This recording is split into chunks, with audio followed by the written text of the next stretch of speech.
Hey, it's Pej, And Paul. and today we're going to talk about the Xbox One Elite controller. I happen to have one right here. And it comes in a nice carrying case.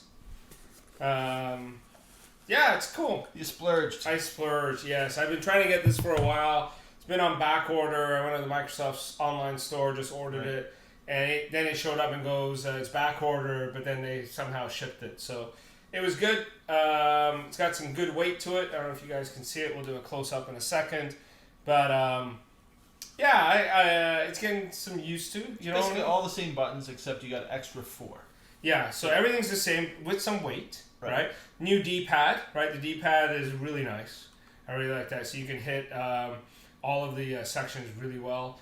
You've got 2 profiles that you can load onto the controller. So you've got a button here that goes 1 or 2. So you can load up 2 different profiles. To toggle between mappings of buttons. Yeah, of what the buttons are like. Right. Everything is the same, like you pointed out, except you've got 6 things in the bottom that are paddles. Yeah, so you got 4 paddles, 2 on each side, of which you can program. And what I've done is I programmed the bumpers on the back and the D-pad left and right on the middle. Right.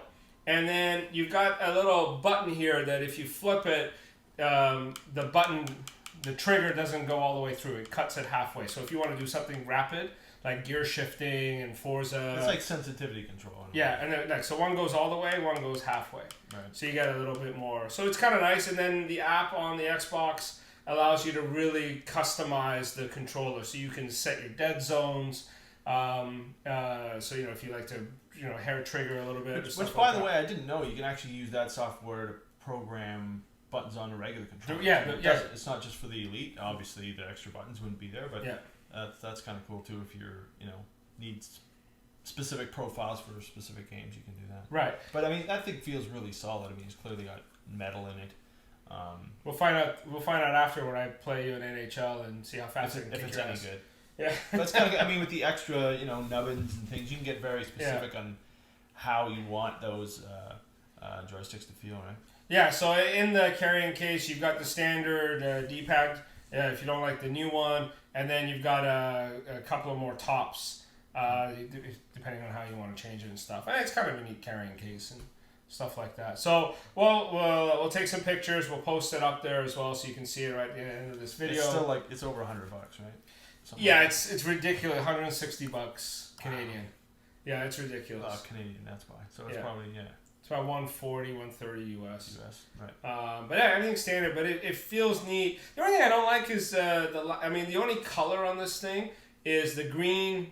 It's like monochromatic. Even the buttons. And then the green little triggers that they have at the back there. But I mean, the normal buttons, the A, X, Y, B, it would have been nice to have a little bit of color on it. Like it's just kind of flush. They're going with that brushed kind of metal look, and they didn't want it to look all kindergarten. So what's with the friggin' green? Colors. Well, that's to make it so you can actually find the button. I can find the button. I don't need it. Camouflage. You missed the sync button. I'm good. Yeah. Yeah. All right. All right. So I played Halo with it. Like it. I mean, once I played it standard, then I could program the buttons on the bottom. It was really good.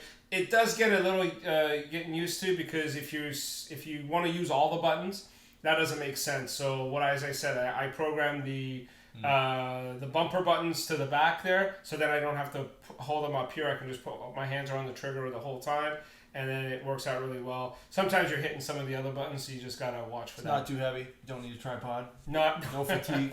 No fatigue yet. No, I went for a good couple hours on it. Do a marathon with it. Yeah. Yeah, so it's a noticeable difference. But yeah, I do like it. I don't know if I think this is good enough. Now I got to get the adapter on the PC so that I can use the same controller on the PC. Yeah.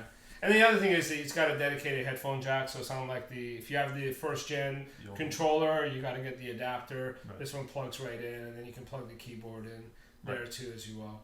And I got the keyboard too. I don't know if we'll do one on that. It's a keyboard. Plugs in the back. I can type on it. I rarely type on it. We can compare. I got a third party one.